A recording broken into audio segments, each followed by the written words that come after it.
случи во Америка. Говорот на Обама, за жал, не го проследивме, но ќе можеме некои извадоци подоцна да емитуваме од него. А сега предлагам да видиме оно што и синоќа одеше на програмата на Студио 2, каква е изјавата на нашиот амбасадор Јолевски во Соединетите Американски држави и неговите очекувања за идната политика, надворешна политика на САД кон Македонија, кон Балканот и во светот. Да проследиме оваа изјава на амбасадорот Јолевски. Што сметате дека ќе биде клучно за американците од македонско потекло? Дали проблемот со името или пак некои други прашања? Во текот на оваа година и пол, колку сум дека амбасадор во Соединетите Американски држави, ги посетив поголемиот број од македонските заедници и разговарав со нив на различни теми. И се разбира дека на нив Македонија, нивната татковина им е близко до срцата и се грижат за просперитетот на Македонија. А како и граѓани на Соединетите Американски држави, бидејќи голем дел од нив се овдешни граѓани, они се грижат и за другите елементи од нивниот живот, како што е економијата, посебно во последниве неколку месеци, иднината на нивните фамилии, на семејства, образованието на нивните деца. Така да во овој период видов една разлика на различни делови од македонската диаспора. Имаме дел од нив кои што се поблиски до Републиканската партија, дел од нив кои се поблиски до Демократската партија. Онакви чувства какви што имале, со какви што дошли тука во Америка, какви ги развиле за време на образованието, веќе имаме втора и трета генерација на македонци овдека во Америка. Така да они имаат различни пристапи кон одредени прашања кои се битни за овие избори. Што е уникатно за нив? Имајќи предвид дека јас бев на некој начин вклучен во едни преселски избори во Македонија во 99-та година и однатре следев една преселска кампања, е можно интересно да ги следи промените во техниката, како влијат врз промените врз демократијата и како се водат кампањите. Веќе имаме овдека еден интересен феномен во Соединетите Американски држави, каде што интернетот игра се позначена улога од неколку аспекти.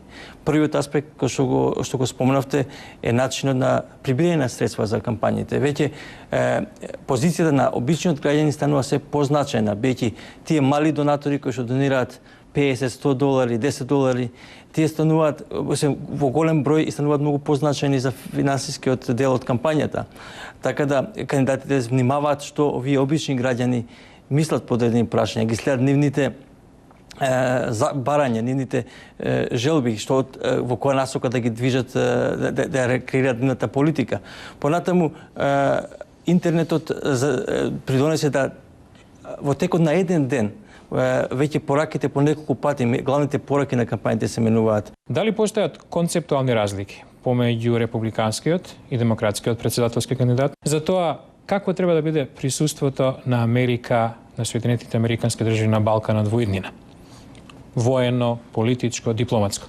Чувството што го имам дека Соединетите Американски држави нема да имаат некоја квалитативна, некоја разлика сериозна од досегашната политика и идната политика. Се разбира дека историски како гледаме последниве 20 години регионот се поместува кон квалитативна нова позиција, односно за надворешната политика на Соединетите Американски држави сега е позначено регионот да се интегрира во НАТО, во Европската унија, се интегрира да стане дел од евроатлантските интеграции и со стабилизирањето на регионот фактички они сметаат дека тоа ќе го постигнат. Така да ако да речам пред 20 години тие беа вклучени во она што случуваше во Босна, понатаму што случуваше со бегалската криза, така натаму сега веќе имаат еден друг концепт према Балканот. Балканот е значаен за нив и они сметаат дека со интеграција на Балканот во Европската унија, во Европа, цела Европа ќе се дополнително стабилизира. Во контекст на ова прашање, вие неодамна бевте во Белата куќа на потпишувањето на протоколите за прием на Албанија и Хрватска, каде претседателот Буш рече дека за Македонија постои место на НАТО масата веднаш откако ќе биде решен спорот со името. Што очекувате? Дали ќе постојат разлики во политиката на новиот претседател за глобално иднината на НАТО и улогата на НАТО како одбранбена алијанса во овие нови услови? Од моите разговори со штабовите на двата претседателски кандидати можам да кажам дека нема сериозни разлики во тоа дека иднијата на Македонија и на регионот е во НАТО и во Европската унија. И двата председателски кандидати тоа го поддржуваат и сметаат дека треба да биде приоритет надворешната политика на Соединетите американски држави во регионот. Они сакаат да го видат регионот стабилен. Тоа им е главна цел.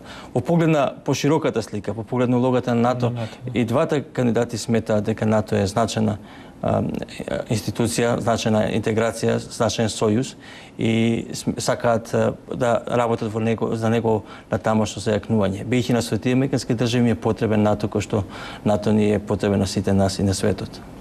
Амбасадор Еловски, ви благодарам за овој разговор. Благодарам и вас и поздрав до гледачите.